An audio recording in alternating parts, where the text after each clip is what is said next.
1,650 tons.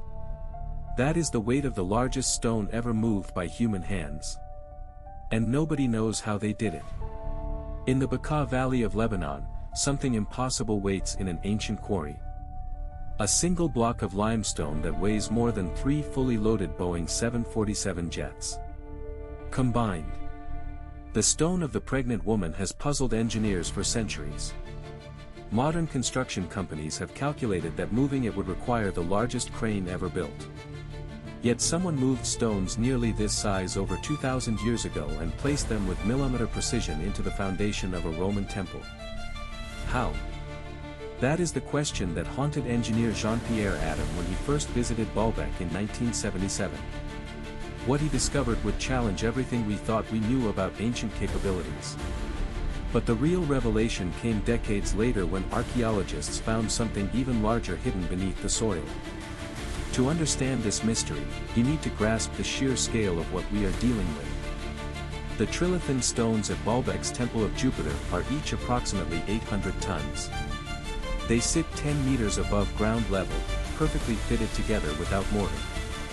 The gaps between them are so tight that you cannot slide a piece of paper through. And this is where it gets strange. The Romans were brilliant engineers. They built aqueducts, roads, and the Colosseum. But nothing in Roman engineering manuals describes how to lift 800 tons. Nothing even comes close. The largest stones in the Egyptian pyramids weigh around 80 tons. Stonehenge's largest stone is about 45 tons. If you are learning something new, that like button helps more than you know. The Baalbek stones are an order of magnitude beyond anything else in the ancient world. So why here? Why these impossible stones in this specific location? Now imagine you are a Roman engineer standing at this quarry 2,000 years ago. Your commander has ordered you to move a stone the weight of 400 cars to a construction site 1 kilometer away. You have no engines. No hydraulics. No steel cables. Just human muscle, wood, rope, and perhaps some bronze tools. What do you do?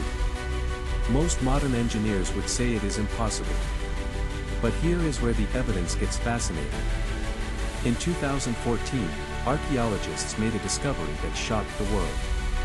Beneath the soil of the Baalbek quarry, they found another megalith. This one weighing an estimated 1,650 tons.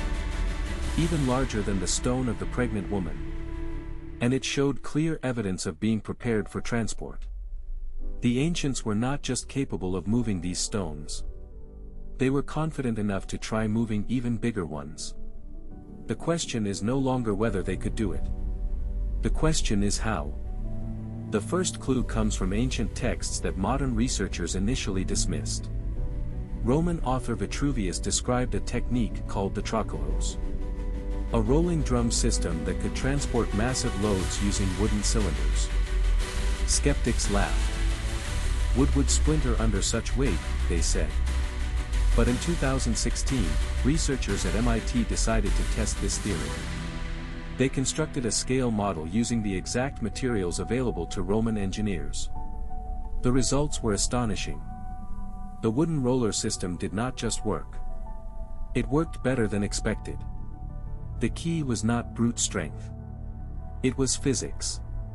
By distributing the load across multiple contact points and using carefully shaped rollers, the Romans could reduce friction to almost nothing. And this is where I need you to pay attention. The math reveals something extraordinary. With the right technique, 10,000 workers could generate more moving force than a modern crane. Not because they were stronger. Because they were smarter. But that is not even the most impressive part. Because rollers only solve half the problem. Remember, those trilithon stones sit 10 meters above ground level. How do you lift 800 tons? Straight up. For decades, this question stumped engineers. Ramps would need to be impossibly long. Cranes could not handle the weight. And then archaeologist Jean-Pierre Adam found the answer hiding in plain sight. The entire platform beneath the Temple of Jupiter was not just a foundation. It was a machine. Adam discovered that the Romans built a massive earthen ramp that spiraled around the temple complex. But here is the genius. They did not drag stones up this ramp. They used hydraulic leverage. By digging channels and flooding them with water, workers could float massive stones on wooden barges. If you want to see how this all comes together, make sure you are subscribed. The water did most of the lifting. Human workers just guided the stones into position. Think about that for a second. 2,000 years ago, Roman engineers understood fluid dynamics well enough to lift 800 tons. They calculated load distribution, water displacement, and material stress. Without computers. Without calculus. They used practical geometry passed down through generations of builders. But here is where the mystery deepens. The Romans inherited this site.